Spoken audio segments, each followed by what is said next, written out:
એકદમ ટેસ્ટી, બનાવવામાં સરળ અને પોષક તત્વોથી ભરપૂર એવું કાળા ચણાનું વઘારેલું પાણી કે કાળા ચણાનો સૂપ હજુ સુધી ક્યારે ટ્રાય ના કર્યો હોય તો મારી આ રેસીપી જરૂરથી ટ્રાય કરો.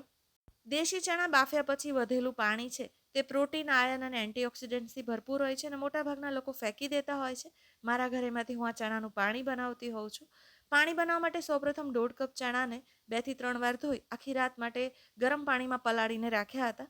પલાળેલું પાણી રિમૂવ કરી દેવાનું છે અને ચોખ્ખું પાણી ભરી દેવાનું છે. હું ચણાનું પાણી બનાવવાની છું માટે પાણીનું પ્રમાણ આગળ પડતું રાખતી હોઉં છું.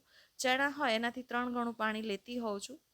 ત્યારબાદ સ્વાદ અનુસાર મીઠું, ચપટી સોડા, બાદિયાના ફૂલ અને તજપત્તા એડ કરવાના છે. તજપત્તા અને બાદિયાના ફૂલ એડ કરવાથી ચણા અને ચણાના પાણીની એક સરસ ફ્લેવર આવે છે અને સ્વાદ પણ વધારે સારો આવતો હોય છે. ઢાંકણ બંધ કરી મધ્યમ આંચ પર 6 થી 8 વિસલ વાગે અથવા તો ચણા સોફ્ટ થાય ત્યાં સુધી પ્રેશર કુક કરી લેવાનું છે.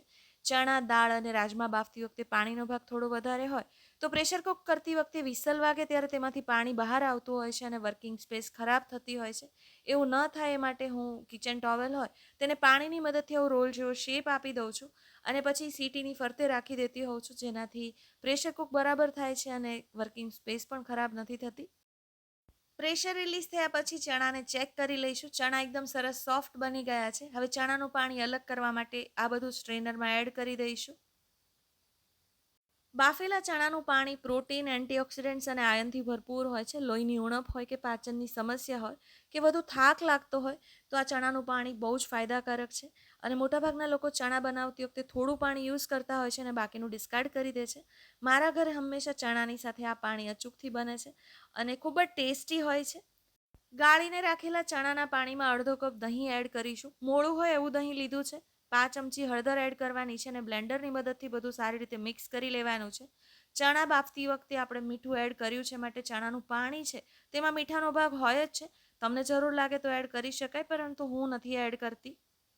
બ્લેન્ડ કરેલા મિશ્રણમાં 5 ચમચી આદુ મરચાંની પેસ્ટ ઉમેરવાની છે અને તેને ગરમ કરવા માટે રાખી દેવાનું છે. દહીંનો ઉપયોગ કર્યો હોવાથી એકવાર ઉભરો આવે ત્યાં સુધી સતત તેને હલાવવાનું હોય છે. મને હળદરનું પ્રમાણ થોડું ઓછું લાગ્યું, મેં થોડી વધારે એડ કરી છે. સતત હલાવતા રહીશું અને મધ્યમ આંચ પર આ મિશ્રણને ઉકાળી લેવાનું છે. આ મિશ્રણને ઉકાળતી વખતે ઉપર સફેદ ફીણનો ભાગ વધારે લાગે તો ચમચાની મદદથી રિમૂવ કરી શકાય છે. સરસ ઉભરો આવે ત્યારબાદ 5 ચમચી લાલ મરચું પાવડર ઉમેરવાનું છે. તીખું વધારે પસંદ હોય તો વઘારમાં લીલા મરચાં ઉમેરી શકાય, તેનો સ્વાદ પણ સારો લાગતો હોય છે.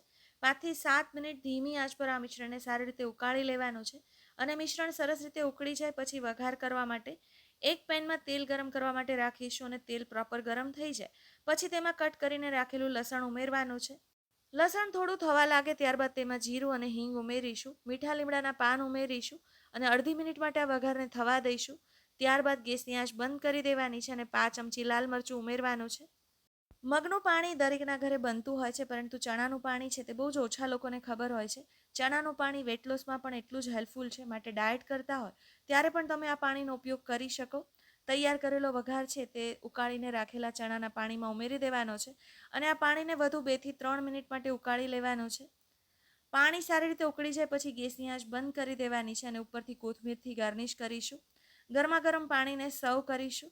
એકદમ ટેસ્ટી અને પોષક તત્વોથી ભરપૂર એવું આ વઘારેલું ચણાનું પાણી તમે સાઇડ ડિશ તરીકે સર્વ કરી શકો તેવું છે અને સૂપ તરીકે પણ સર્વ કરી શકાય તેવું છે. મારા ઘરે ચણાના પાણીમાં ઉપર ભાવનગરી ગાંઠિયા એડ કરી અને સર્વ કરતી હોઉં છું. ખૂબ જ ટેસ્ટી લાગે છે.